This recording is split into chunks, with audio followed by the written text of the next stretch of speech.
episode 15 of season 15 of Supernatural. Tonight we're going to talk about Gimme Shelter, and we hope that you will enjoy our discussion and take part. And if you have any comments that you would like to add during our discussion, please do. Or any questions that you would like to either pose for either the panelists or just, for the group as a whole. And we would appreciate that. The first thing we're going to do is have our panelists introduce themselves, and we will begin with Christina. Hi, everybody. My name is Christina Sizemore. I've been an attendee at Dragon Con, I'd say, since about 2003, 2004. I've volunteered mostly there on various tracks, from the Tribe track to what converted into Apocalypse Rising to working in the Dragon Con store, areas like that. I have been a moderator and global admin for the Supernatural.tv website that recently closed down. Wonderful time there. Winner of the Supernatural Guru Award 3 years running from that website. I am a writer. I've written as a staff writer for Needless Things for our beloved Phantom Troublemaker for several years. And I'm currently working on getting my first nonfiction piece published. So fingers crossed on that. Thank you. Okay. Gail. Hi, I'm Gail C. Martin. I write epic fantasy, urban fantasy, steampunk, post-apocalyptic, near-future fiction, and more. I'm a huge Supernatural fan. I run the Supernatural TFWNC fandom group on Facebook, and I was asked to write a chapter for There'll Be Peace When You Are Done, which is Lindsay Gurnis's collection of essays on the legacy of Supernatural. So, yeah, I went pretty far down the rabbit hole. Well, somebody's got something going on in the background there. Who knows, right? Well, at least it's not my husband banging around on the roof this time. So that was lots of fun. Beth. Hi, everybody. I'm Beth Dolner. I write paranormal fiction and nonfiction. I have been watching Supernatural since the pilot episode 15 years ago, so it's been a long ride for me. I guess we all started with the pilot episode. It's just I know some people kind of waited for the era of Netflix to get into the series. And I have been on this panel for many, many years. Not as long as Damien, but a pretty long time. Well, now that may not be true. You may have done the first year with me the same as Damien did. I mean, since it's been on the urban fantasy track, I think that's possible. Oh, okay. So, very possible. Okay, and let's see. Speaking of Damien, nice segue. You're up next, sir. Hey, I'm Damien. I am a fan panelist. I've done fan panels for Supernatural at Dragon Con since the very beginning, when it was over at the X track. And once it moved over here to the Urban Fantasy track, I also cover a couple of other different shows. And apparently I went from the guy with no podcast for many, many years to the guy with one too many podcasts. So I'm doing this one here with the Urban Fantasy track on Monday nights, covering our favorite show. And from there, I have another one over called Drink and Critique over at freely.tv. That's online with a couple of people that work in the entertainment and film industry. I have another one that we call Stuff We Like, Stuff We Hate. That's over on SoundCloud and YouTube as well.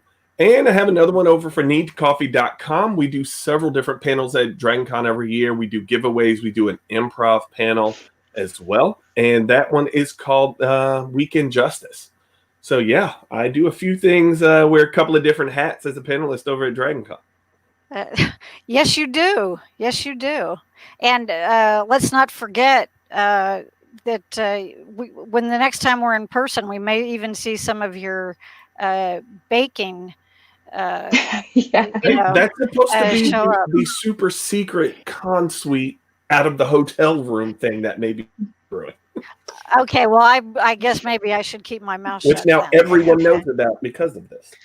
What super secret con suite? What? Yeah, what did you miss, right? First rule about super secret con suite is we don't talk about super secret con suite.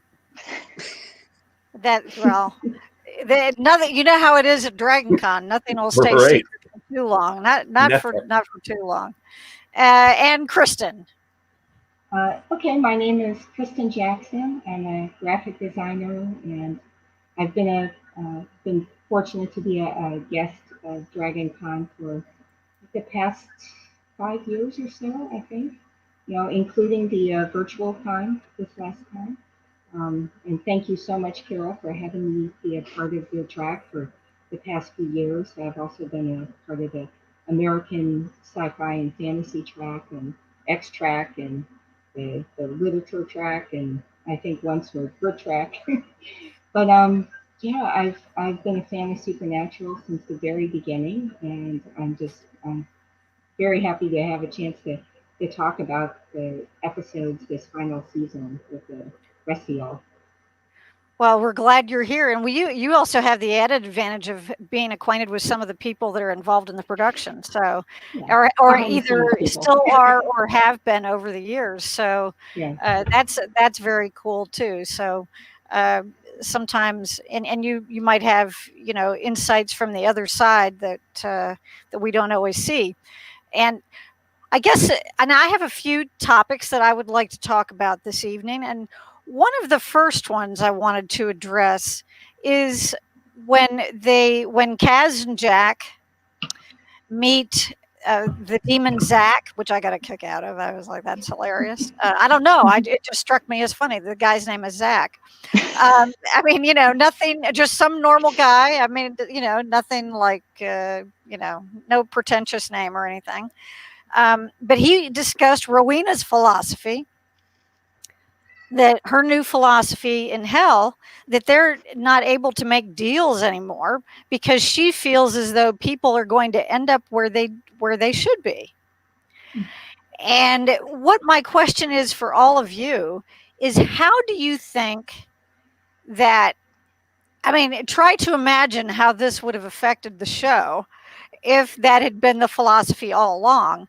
But just what were your thoughts when you first heard that? What was kind of going through your head, and why? What kinds of things occurred to you as to whether or not, or how it would have made the show different? And Christina, we'll start with you for this one.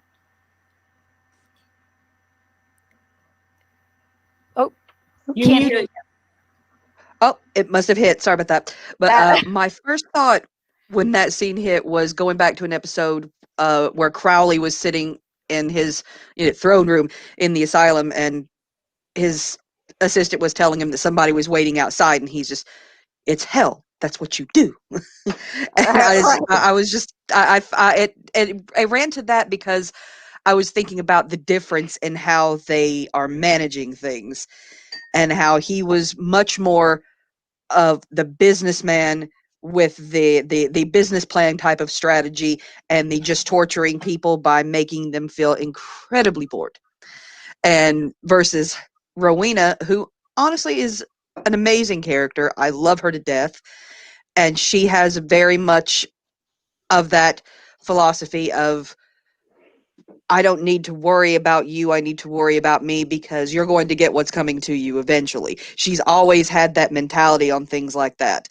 And honestly, that's what I love about that character, is that to be perfectly honest, she was the perfect one to take charge down there, Oh yeah, because she's yeah. the one who's going to get them in line and keep them in line. And I honestly think that it could be one of those situations where if they focused on that a little bit, you could see that most likely everybody down there would respect her for it. Well, good point. Gail. I think it's an interesting step in the direction of Team Free Will, because Mhm. heaven and hell have always been constructs to say, be good so you can go to heaven, don't be bad, you don't want to go to hell. They've been forms of reward and punishment, from an external power source. And if you're going to trust that people will end up where they belong, that's much more internally driven. That's not, ooh, big bad daddy God is going to smack me down or lift me up. It's, okay, I'm kind of responsible for what happens to me. It's a very different mindset. And I think that that's an interesting insight, is that we don't have anyone playing that role of I'm going to sit in judgment of you and put you somewhere. Not Lucifer, not God, not Michael. The angels are in disarray. Rowena could care less. So, she's having receptions for the new souls. I love that. I want to know what the hors d'oeuvres are. Right. I'm sure they're awesome. So I thought that could be a hint of Team Free Will there. Okay, good point. Beth. I agree with what Gail said. I thought of Team Free Will, but my first thought was actually that not wanting the demons to be out doing business was a very Rowena kind of thing to do, because she needs them down there in hell with her. She needs somebody to give her a manicure and pedicure. She needs somebody to make her pretty dresses. So I saw it as kind of a selfish move on her part, that she wants those people performing services for her, not out there in the world getting more souls. So I kind of took a more fun attitude toward why this is happening. Interesting. I hadn't thought about that. Sort of like she's tired of being in quarantine and she wants to have everybody with her. Is that it? Hey, she's got all those guys at her beck and call. She's going to use it to her full advantage, I think. And you can take that however you want. Right. True. But then you look at it that if that were the case, I mean, if that were the case, if she wanted more people, though, maybe she would want them to, be making deals so she'd have even more people. But they'd have to be gone for a while. So you're right about that. Damien, what about you? So with me, first and foremost, Zach's introduction was totally and utterly ridiculous, right? And I enjoyed that part of the show because he starts out like, you want to make a deal? And he was like, wait, those American accents? What? Okay, here's the real deal. I'm like, first I was thinking, what kind of demon name is Zach? Right? You normally come with something else, right? That seems a little bit more, has a little more punch to it. I'm Zach. I'm like, whoa. Who's this dude? And where, like, how did he become the Crossroads demon? And the deal is, okay, we're not really doing that. All right. It seems like a very Rowena thing to do. And I know we're talking a lot about Team Free Will, but also you look at the progression of Rowena's character from when she was first introduced and all the things that she has seen behind the scenes, whether it's the other worlds and all of the spell casting, everything that happened with Fergus. It kind of fits with who she is. She's definitely, more endearing to people now than anyone. Rowena has a heart, and it's like, okay, us making deals really is just going to make her feel bad in the long run. That's not who she is, right? It's like, I don't want to do this because it's going to make me feel like crap later, right? You look at how she's done things in the past, and she's got some regrets going on there. And so with that, it fits right along with who she's become throughout the show. That being said, I would like to see the reception for new souls down there, but again, people ending up where they belong. Maybe I don't want to, figure that part out either on my own. Right. Somebody can come tell me.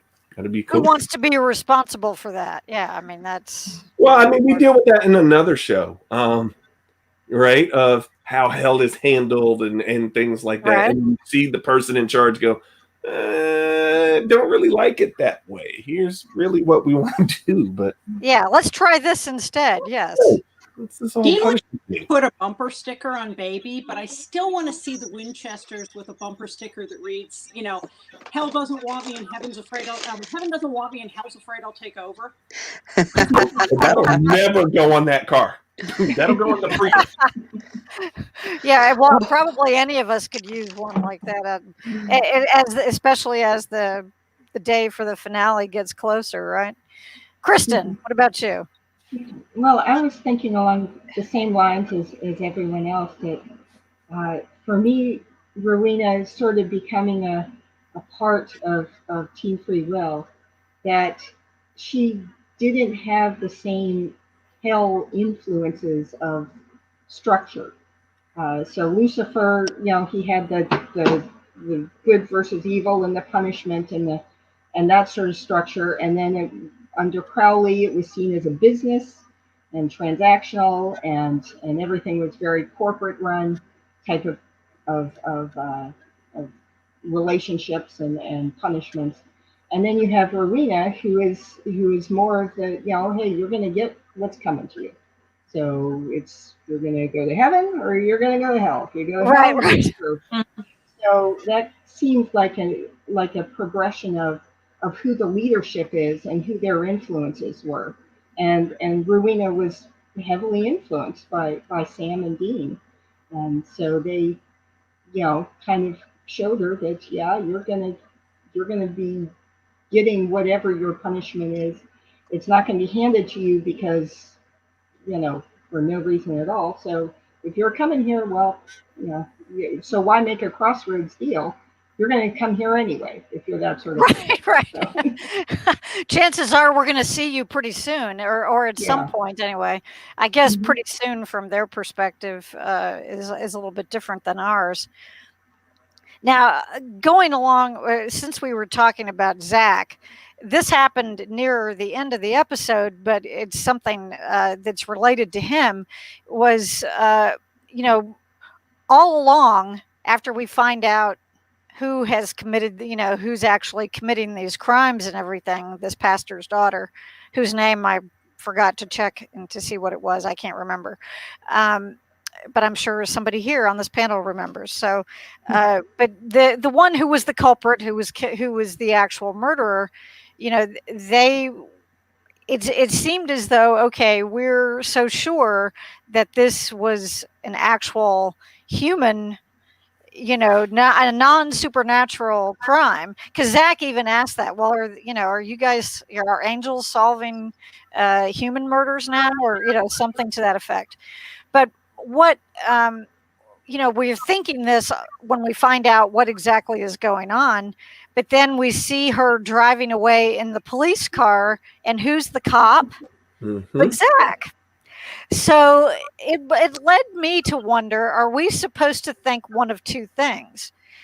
Does that mean that he's taking her off to hell, that she's his now because of what she had done?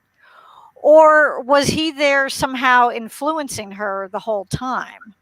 And I don't know which one of those things we were supposed to think, or if that's even either one of them are correct. But to me, those two options seem the most likely. And I'm just curious what you guys think. And Gail, we'll start with you this time. I'm really torn on a lot of things with this episode because somebody in another thread had said it kind of felt like there were two episodes that got smooshed together, and so neither one of them were quite complete.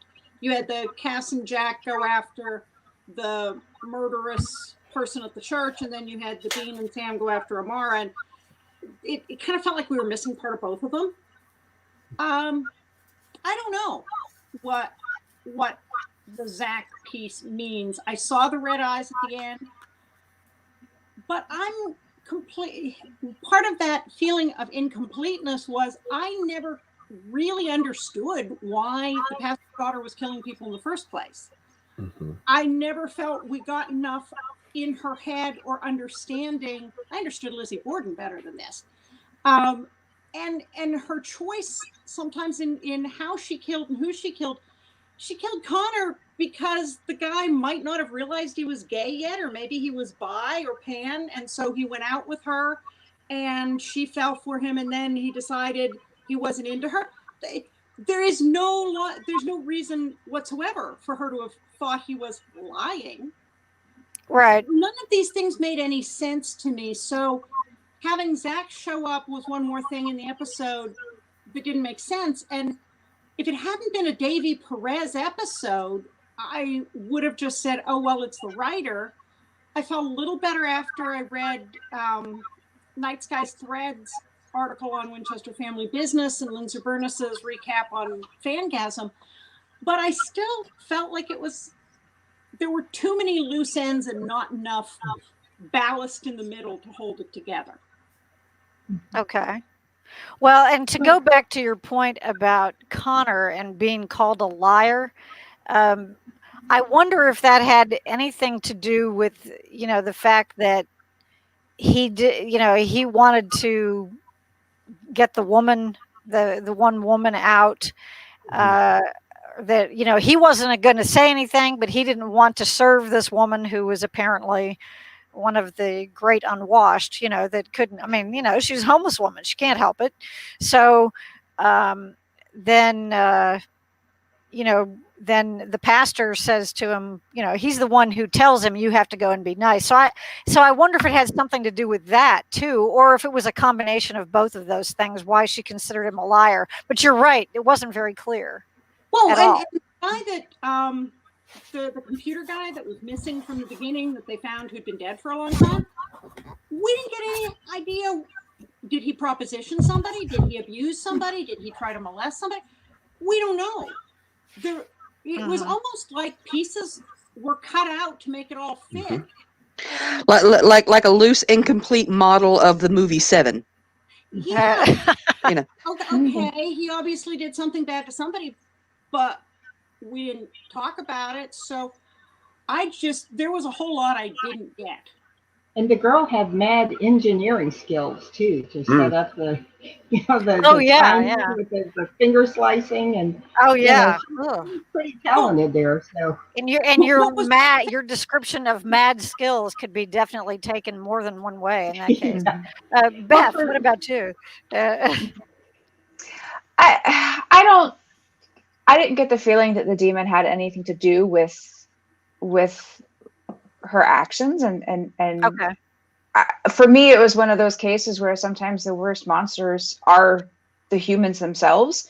But I thought it was interesting because later in the episode, when Cass gave his testimony in that prayer circle, he talked about how he had blind faith and had just done whatever he was ordered to do without questioning it. And so I actually saw that reflected in the pastor's daughter, because through her grief or trauma or whatever, she had become this religious zealot. And I felt like she was just going out and exacting these punishments on people for their sins, the same way Cass had many, many years, back when we first met him, that, here, this goes against God's wishes. And so this person must be punished, and you don't stop to question it. So I actually felt like there was a little bit of a similarity there with the way she had this blind faith and was justifying what she was doing to these people. And I think in some ways that makes it even scarier than if she had been doing it under the influence of a demon or some other supernatural force. Mm-hmm. Okay. Yeah. And your point about the worst monsters was that Kaz even said that to Jack while they were on this trip. He said, well, sometimes they are the worst monsters. And so that was definitely that woman's actions was a good demonstration of that. Damien. Yeah, so I took the same notes you did, apparently, because that's one of the things I was going to bring up. That Rowena saying people end up where they belong, and then humans are the worst kind of monsters. But I feel like Gail, looking back on it and watching how things were kind of stitched together, even with the whole fanaticism thing, it just doesn't sit right with the whole I'm going to murder everyone in this Right. What is it, Saw-like fashion. Right. There's a chunk of something missing to provide a real motivation that gets you from I'm the only true believer here in how I can't believe how these people are acting, to I'm willing to kill them in this manner.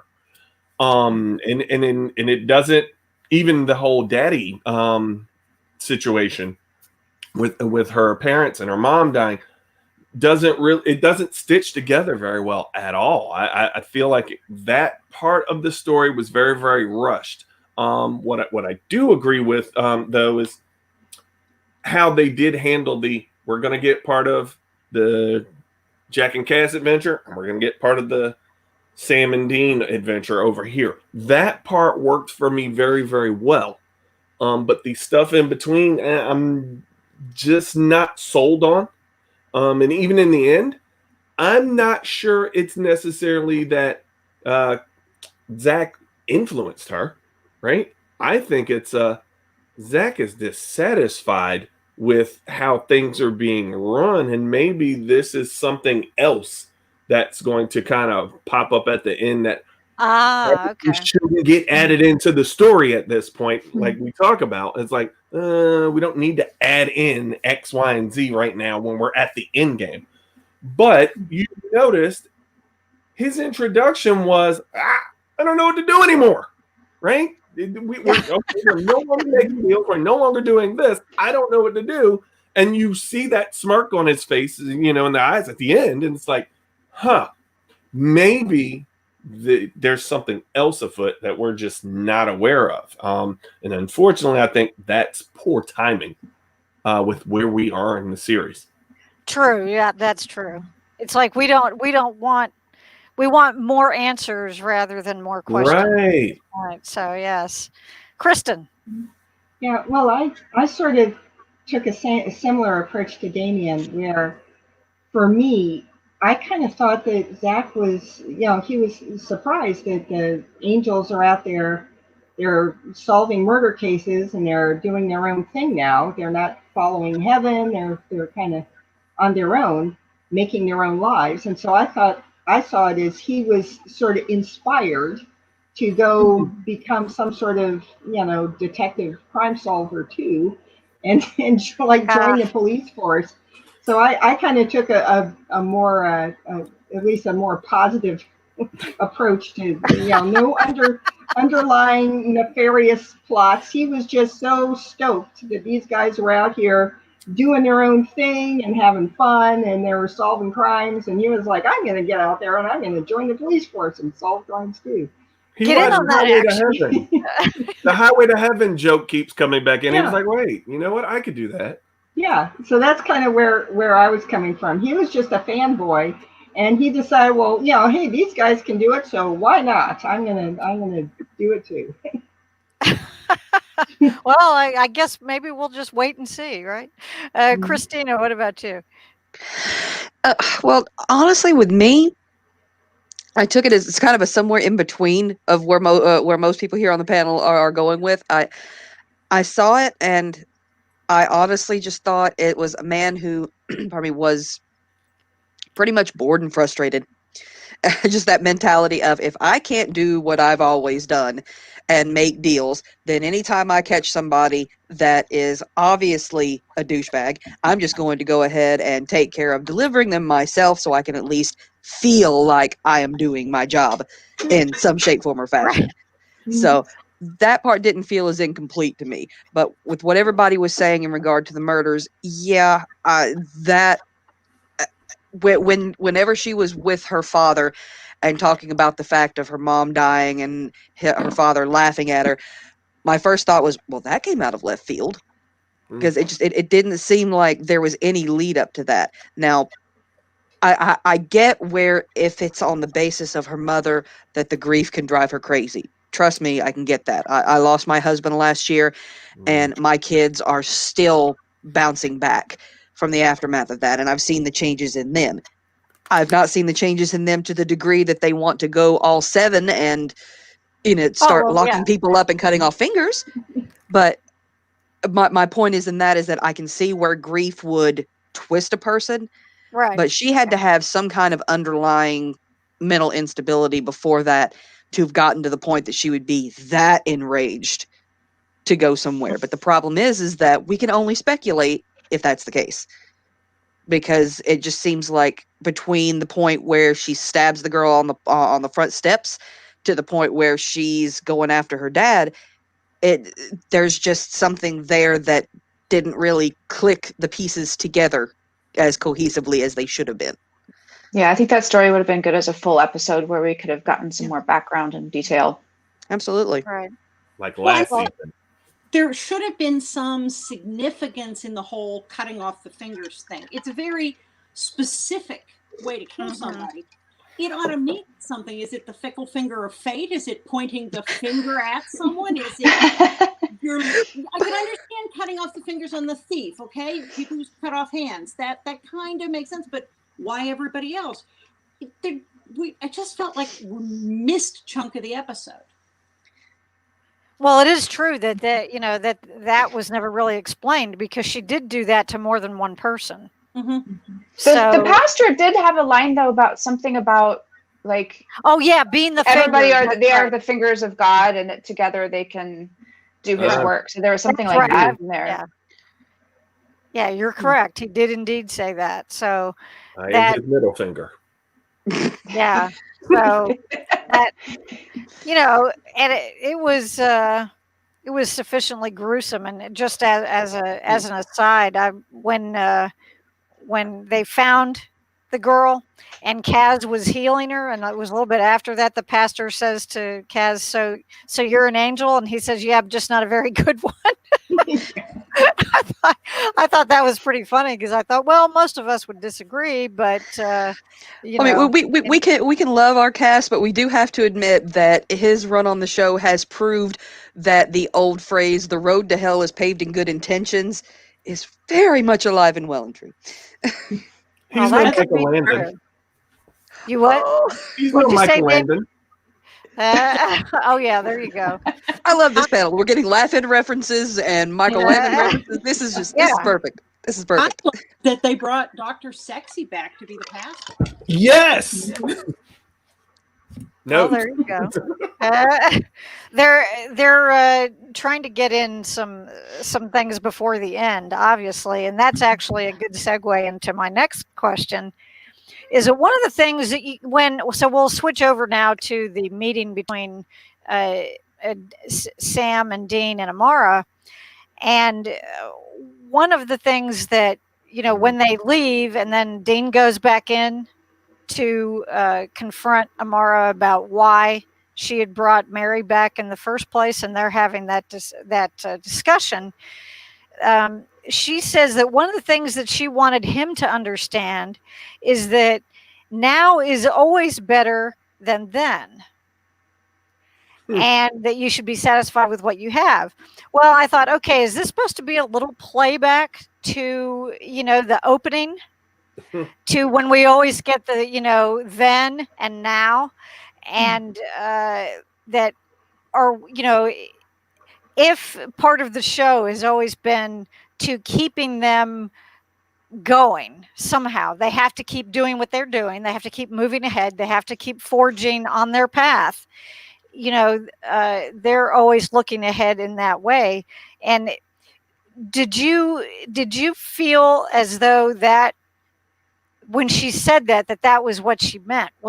Did it also strike you as kind of hearkening back to those to those beginnings of for each episode? Thankfully we always get those, because some of them are from like 6 years ago, and I'm like, oh, okay, thanks for the reminder, that kind of thing. But I'm just curious what your thoughts are about that particular statement that Amara made and what the significance of it is.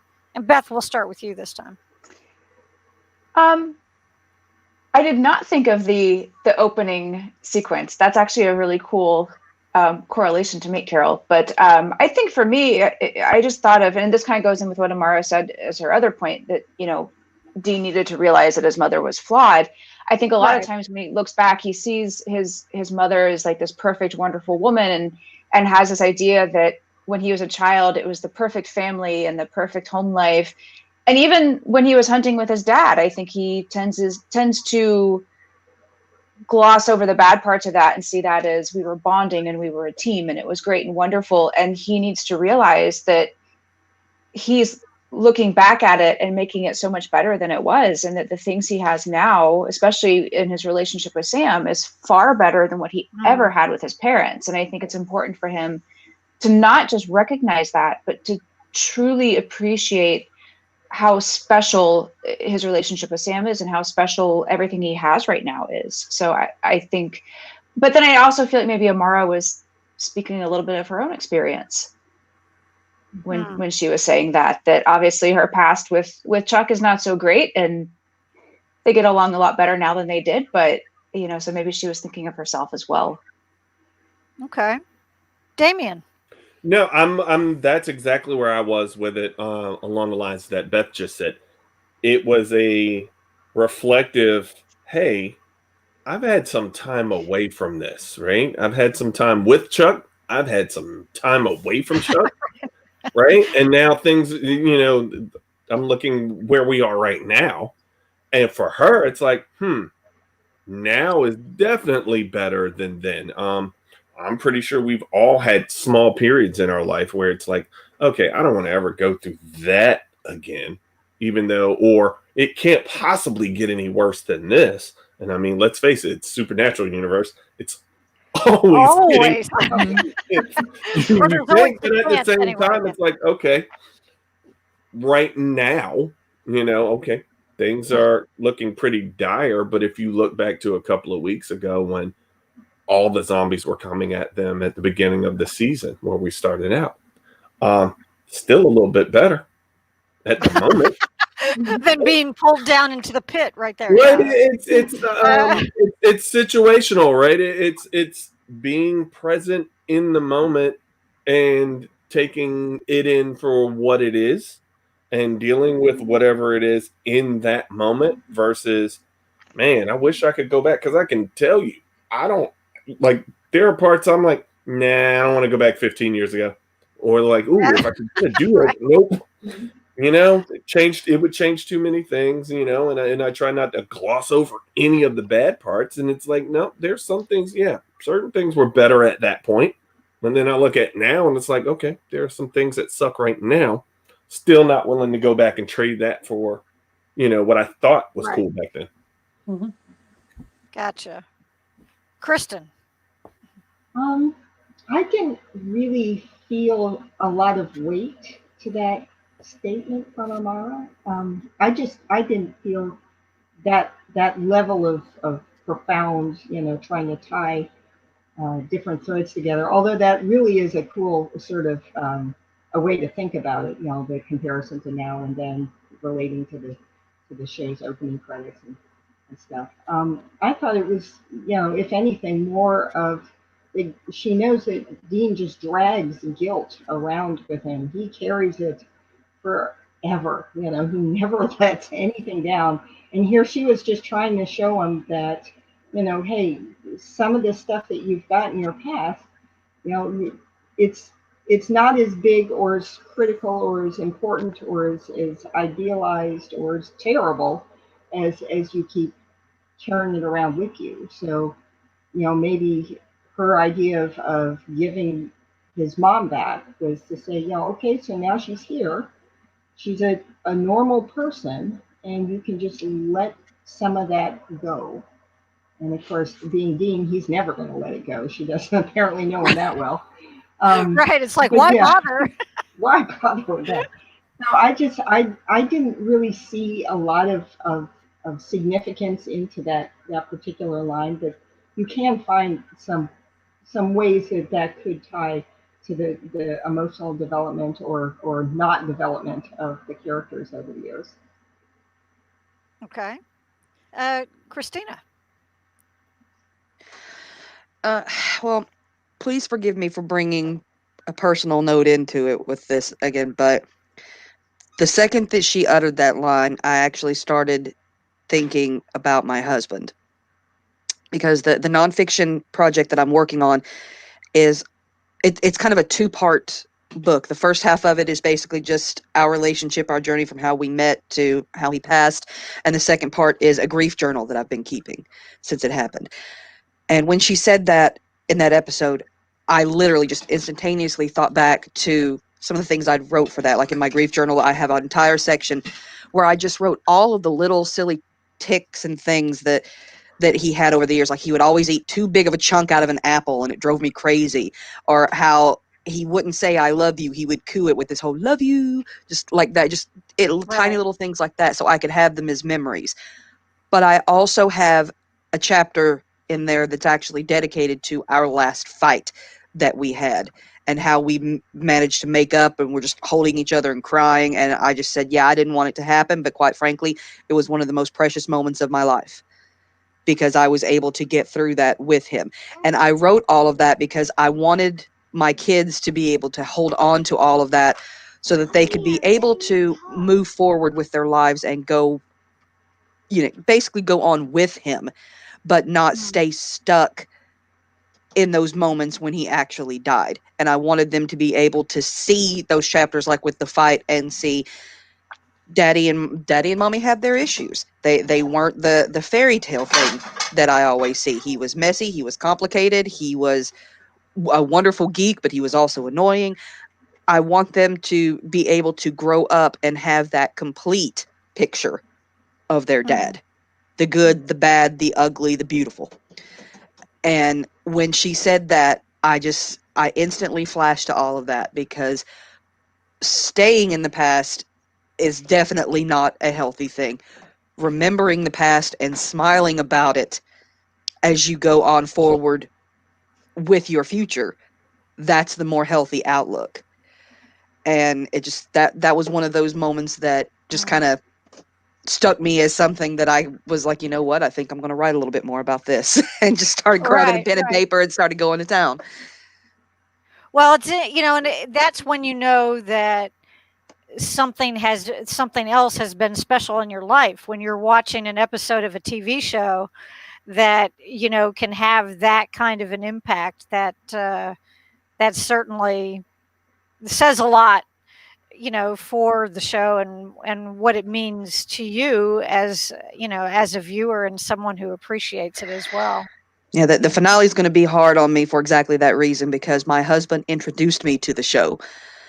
He had the season 1 DVD. Season 2 was still airing halfway through, and I got hooked on it from there. So I'm really dreading the finale, because it's going to feel like I'm losing Jason all over again. So it's going to be a very big bittersweet moment in the family. Mm-hmm. Oh, I can imagine. Gail. I was honestly a little baffled by it. I mean, I hear what everybody's saying, and there's a lot of validity in that I didn't think of, or that, well, okay, you bring up a really good point. If we were talking about Dean in season 3 or season 4, okay, but season 15 Dean, he said long ago that John was an obsessive bastard who Right, was yeah. not a good parent, and he really broke from that daddy's blunt instrument and became his own man and defied John's orders, and even in absentia protecting Sam. And so I think he was past that um, hero worship of John, certainly. And he when we saw the Dark Side of the Moon, and he had his memory of home with I Love Hugs, he remembered calming Mary down after she and John had a big fight. So on some level, he remembered, even though he was very young, that they were not a perfect couple, and he got to see that again in some ways the other times he time traveled, that there were complexities there. So I kind of looked at it and thought, well, that's really cruel.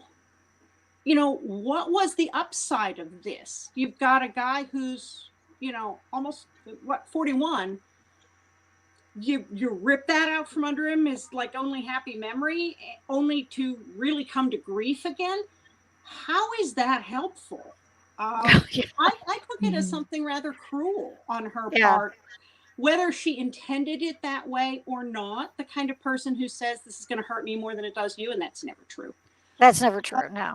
So I thought at this point in his development, when Dean's got his head screwed on about as well as he's ever had it, I wasn't sure what lesson he was supposed to take. It just didn't hit me, obviously, the way it hit other people. So I was a little mystified and negative on that. Okay. Well, we have a whole slew of different responses to that whole conversation, and that's probably what they want. I mean, that's probably what the writers are going for. So, I think they hit the mark on that one. Then, if that's what they wanted. Well, and Dean also Now, had come to Jesus moment with Mary when he confronted her about all the things that had happened to Sam because of her, when she wouldn't come out of mhm. her mind after the British men of letters. So I thought he kind of had her number pretty clearly. Like I said, it just didn't add up for me. But that's just me. Okay. Now, the last topic I want to bring up before we'll see some different things that you guys might want to talk about too, um, is that at the very end, when Jack and Kaz are on their way back, we get Jack's big revelation that he knows that he understands what he's been turned into, that it means his destruction as well as that of Chuck and Amara. And, you know, I know that there are a lot of people. I've just some public comments I've read on Supernatural's, actually on their show Facebook page, about people being concerned that the attention, or that he might be getting too much of the attention. And Gail, I believe we talked about this also on a couple of panels, like our annual season review panels. I believe that was a concern of yours. So what, do you see, and now we know that Kaz has said, okay, well, I'm going to go off and I'm going to find another way so that it doesn't have to be you, basically exploding in order to, take them out or whatever, which is kind of the picture that's being painted for us, slightly grotesque though it may be. And, you know, uh, do you feel as though this whole thing does take away too much of the attention from the brothers, or do you think that it's all just part and parcel of the whole, that somehow it'll, all work itself out? And Damien, you're up next this time, or you're up first this time. So, yeah, I think some of it is a bit of a distraction where I think, we're final season. We don't have that many episodes left.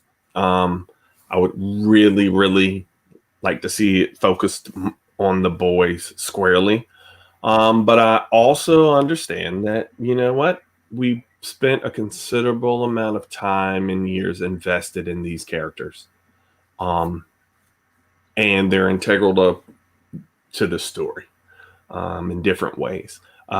Jack, not as much as maybe Cass. I can see the focus being Sam, Dean, Cass, and then everyone else. But I also realize there are a lot of moving parts to help move the story along and get to the end. At this point, Jack is there. Jack is a weapon. There's some other things there where I'm like, okay, Billy, no one's addressed the nothing that Billy was working with when she pulled Jack out. We have yet to see what's going to go on with that getting introduced as well. We saw what happened with Cass, and finally Cass getting tossed back out. But I think it's they have to have these moments. There's no way around it in order to move the story along, because what we've seen, like in this particular episode, right? When you don't do that, you get what we got with the preacher's daughter.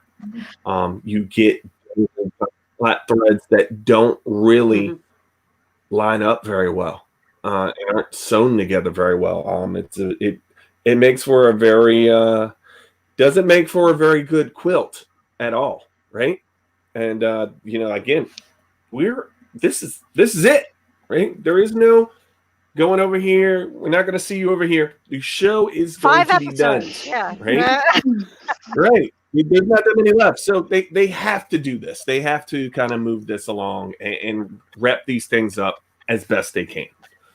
Do I think it's a great time for a Cass side mission? Not in particularly, but I realize that's kind of who he is, right? Cass is always, let me just try.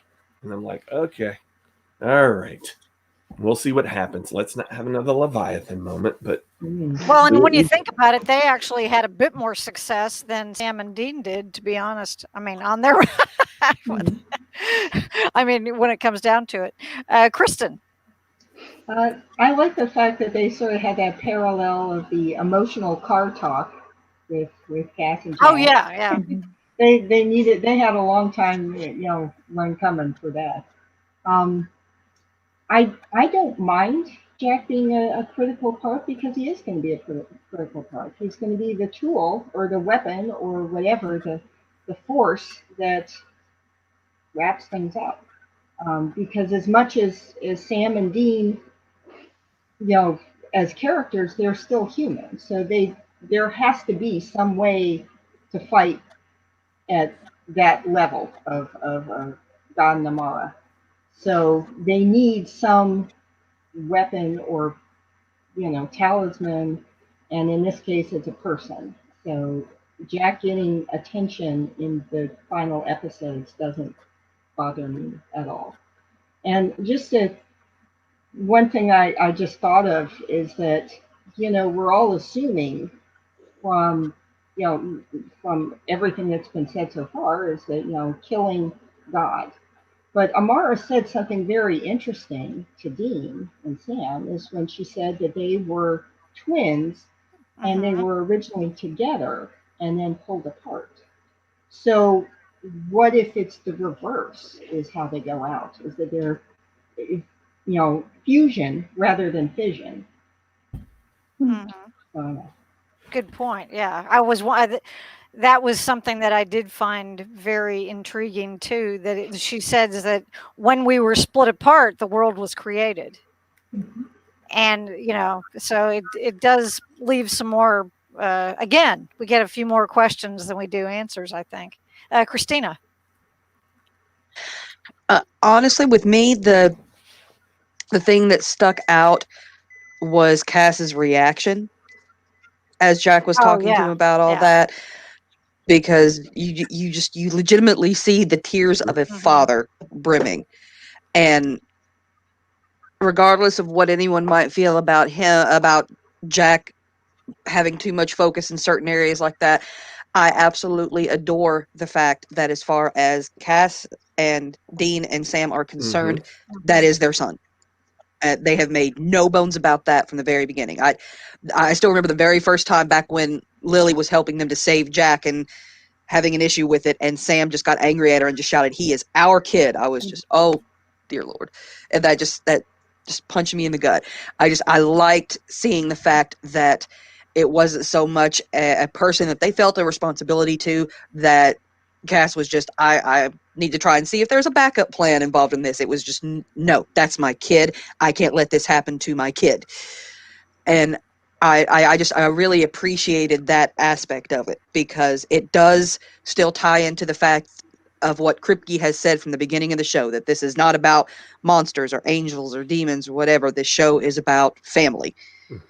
And to me, it just kind of pulled that full circle of, as far as they're concerned, this is their son. They have to save him while trying to save everybody else.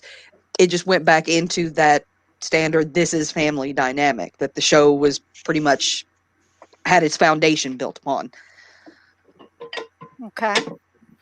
And you're right. I mean, it was the shock on his face. I mean, if you'd asked somebody to try to write a short story about his facial reaction, they could probably have done so.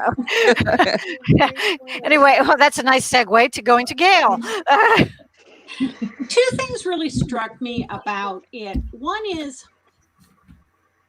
soul bomb again. Really, guys, can't come up with something else.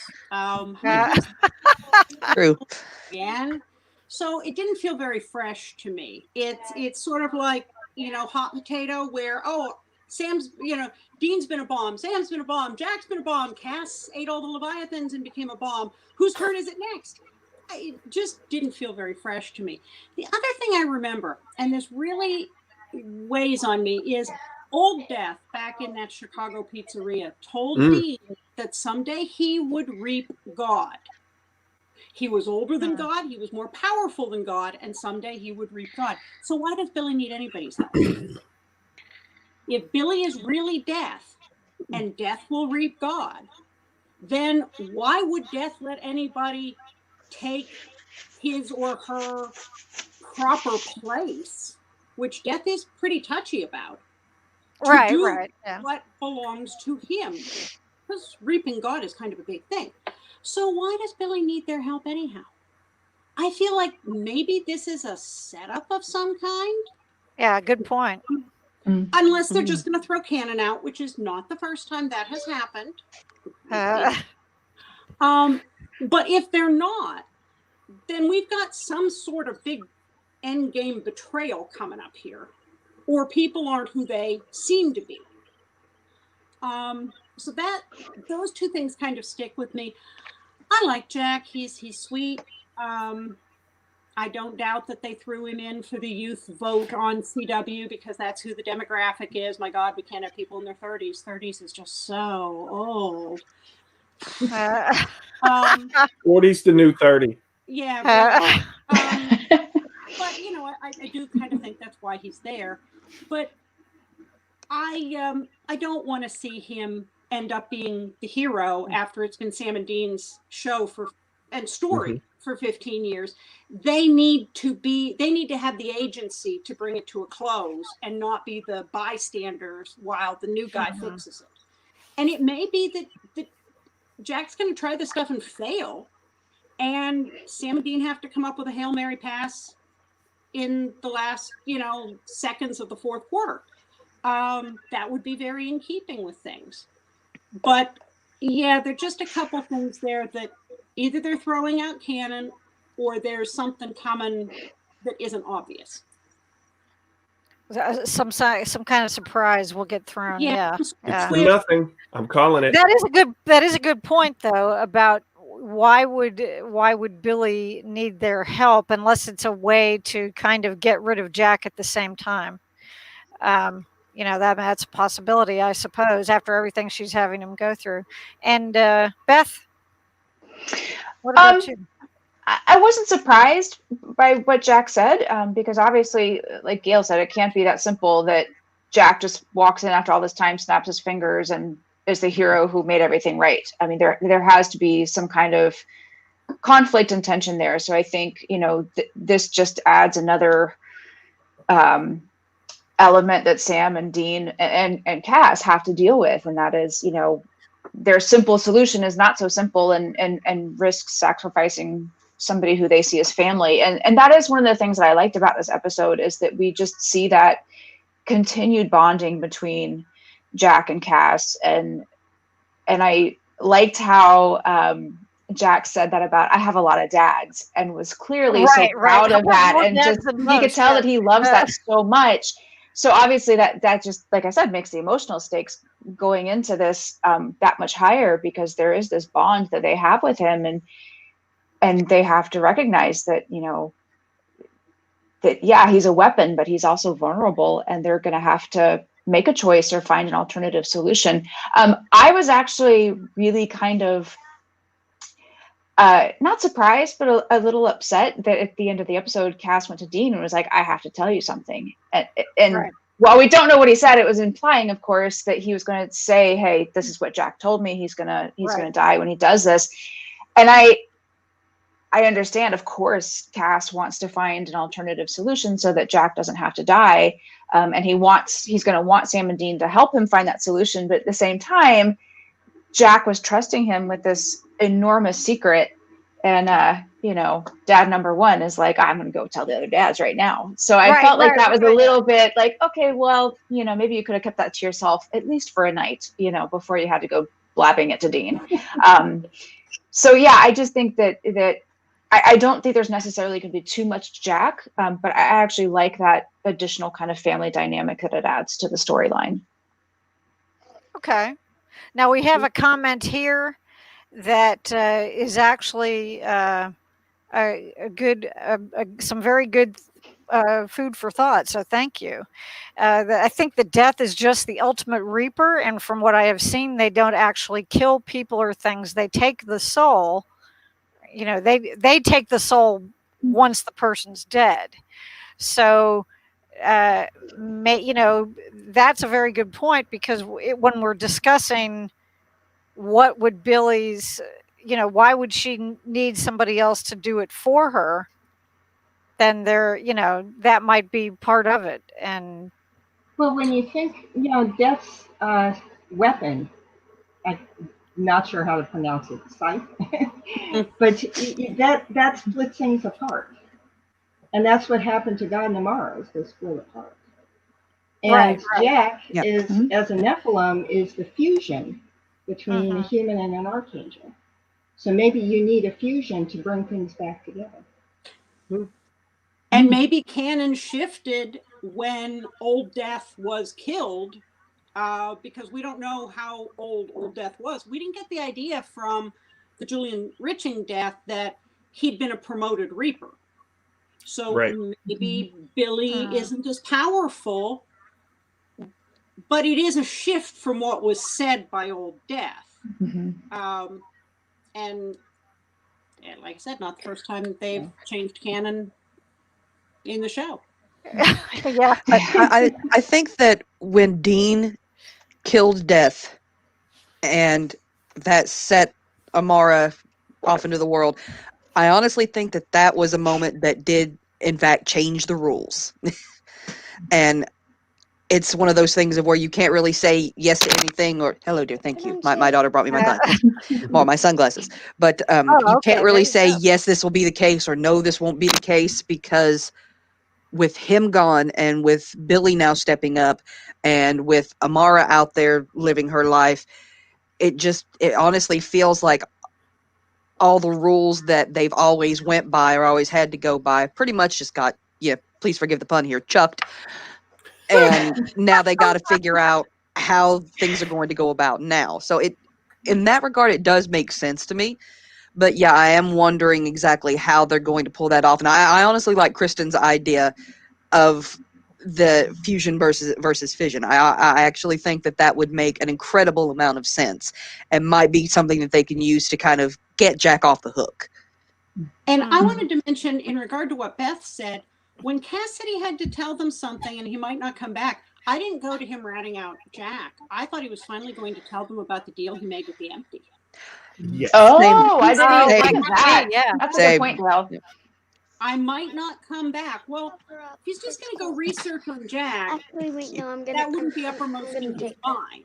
But if he's going to go try to do something with the Empty, and they had that deal, maybe he's going to try to sacrifice himself, substitute himself, something. But I thought he was going to finally come clean on that, because he hasn't told them that. Only Jack knows. That's a great that's right. point, Gail. Okay, Yeah. yeah. Okay, so I don't need to be annoyed with Cass. Maybe. But that may Yeah, and also be why the other reason Cass had that look on his face. That means the boys would end up losing Jack and Cass. Yeah. Right. And and that makes sense. And I think it was significant that we weren't told, that we didn't hear what what Kaz was going to tell him. We just but the assumption is there, but that he's relaying that. But that's a good point, that it could well be something else, and that was a little bit to throw us. And I mean, because I believe the next episode is a flashback one. So we may not find out more along what's happening with Kaz and everything until closer to the end. But I think we're getting near our end of our time here, but I know that it was an interesting episode. I felt from a lot of perspectives. It seems as though everybody kind of agreed that especially the whole the murdery stuff, that we didn't really have a clear enough idea of why she was doing things, not necessarily of why she was doing them, but why she was doing them the way she was doing them. It seemed as though that didn't get quite the explanation that it was due. I you know, it's hard when you think, I and one of these panels coming up, we will, maybe make a few predictions. How do we think things are going to end? Um, and I would ask that only people who have absolutely no idea chime in on that. If anybody happens to get some knowledge, has foreknowledge that we don't, um, because I think it's fun to speculate, but we certainly don't want anything that's an actual true spoiler that possible spoiler maybe. But I think, I mean, raise your hand if you want to find out on the finale what happens on the finale. I do not want to know, 2 or 3 episodes before, how things are going to go. I am permanently unfriending anybody who spoils the final. There you go. They are out of my life. I'm the person. That's it. Y'all, we have waited too darn long. Yeah, Too many years just to get ruined. So that I could reduce my anxiety when I was binge watching the series for the first time. So I'd read several episodes ahead in the Super Wiki to make sure it was going to work out okay before I could watch the episode. I also oh, how funny! That's funny. Yeah, you would watch the end of a specific episode before you'd watch it. I would read ahead on the Super Wiki. So if Sam and Dean were okay. How many episodes they were going to fight, when they were going to reconcile. Because then my anxiety was down watching it, because I knew in 2 episodes they're going to be friends. It'll be okay. Yeah. And it might not be of the leftover that's not been. Yeah, it might not be okay now, but it'll be okay later, right? So right. You can enjoy this because it's got an end. It's going to end in 2 episodes, and then they'll be on the same page again. It can go forward. What can I say? Now we may do our panel on that discusses the finale earlier than Monday, but I will talk about that with you guys off broadcast at some point. We'll find a time that works for everybody, just because I'm afraid some of us, we might need time. We need a little time, but also, feel the need to, get out the feelings and discuss it. And since we're virtual, I cannot provide individual boxes of tissue or any beer to cry in or anything like that. So I apologize, but you're welcome to bring whatever you like to the thing. But every beers and hot the other to that is, some people won't get to watch it right away, and we don't want to spoil it. Right. True. Bingo. WC'd for 24 hours, and then people don't necessarily just get to watch it. Right. Well, I'm thinking maybe the Saturday or something after, but we'll discuss that later and just see how it works out. Plus, if we wait till Monday after the finale, that's Thanksgiving week, and that might not work for people. Yeah. Oh. So we'll figure that out. So anyway, I want to thank all of you for being here tonight. I want to thank those of us, or the people who joined us tonight to watch while we were talking and discussing this interesting episode. And I know we'll have many other people that will be watching later on, since they couldn't get here at the time. But thanks to all of you for being here tonight. And we can wave goodbye to our viewers, whether they're here or now or later, and say thanks very much. And we will see you next week, same time, same DragonCon Urban Fantasy channel. Thanks, everyone. Thank you. Okay, thanks. Bye. Bye. See you guys later.